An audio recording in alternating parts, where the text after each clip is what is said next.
Je vais parler un petit peu de l'existence de l'AES, Association Éducation Solidarité, que nous avons créée en 2003, un laïc et moi-même, pour répondre à un besoin qui n'était pas pris en compte à l'époque, où c'était commencé à se créer beaucoup d'écoles sans contrat, pour des raisons évidentes de dégradation du système d'éducation français. Les seuls qui n'étaient pas aidés à cette époque-là, c'était les familles.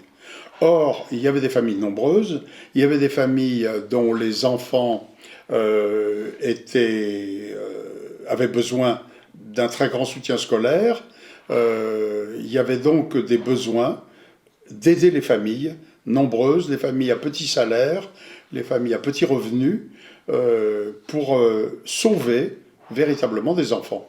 Alors c'est ce que nous avons fait avec Claude Marchadier. Nous avons créé cette association Éducation Solidarité. Nous avons au début utilisé simplement nos propres carnets de connaissances, nos propres carnets nos relations. Et malgré tout, ça a pas mal marché jusqu'à un moment où on s'est aperçu que le nombre d'écoles avait considérablement cru, que les demandes de bourse ne cessaient pas de croître et que nous ne pouvions plus, par notre travail artisanal, répondre aux besoins.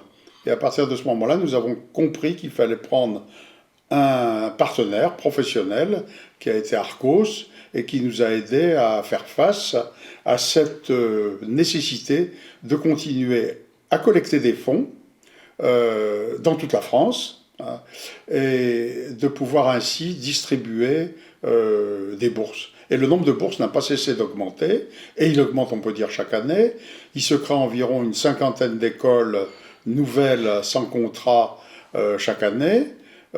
Bien sûr, nous ne pouvons pas nous intéresser aux élèves de toutes les écoles, mais il y a au moins 150 écoles dont nous aidons les familles, et ça nous permet, grâce aux dons des donateurs, de distribuer maintenant près de 1700 bourses chaque trimestre. C'est donc quelque chose de considérable, on peut dire.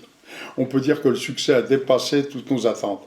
Alors, simplement, ce que je voudrais dire, c'est que ce qui est pour nous effectivement le plus sûr pour que nous puissions continuer notre œuvre, c'est le fait qu'il y ait des gens qui s'engagent dans un don, si petit soit-il, mais un don mensuel.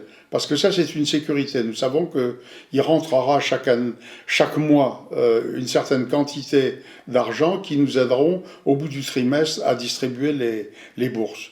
Ça ne veut pas dire que nous méprisons les dons. Certains nous donneront quelquefois une seule fois un don, quelquefois d'ailleurs assez important. Hein, et bien sûr, nous ne négligeons pas ça du tout. Il y a des gens qui donnent un don une fois de temps en temps, 2 fois, 3 fois dans l'année, mais qui sont des donateurs fidèles. Mais évident que nous souhaitons avoir le maximum de gens qui soient engagés. Parce qu'effectivement, pour nous, c'est une sécurité, donc pour les parents et les familles, c'est une sécurité. Voilà, AES a été un coup de folie un petit peu de notre part, parce que nous n'étions vraiment pas du tout préparés à un tel travail, et finalement la Providence a voulu que ce soit un succès qui a été vraiment considérable, parce que nous ne pensions jamais que nous pourrions un jour distribuer plus de 1500 bourses par trimestre.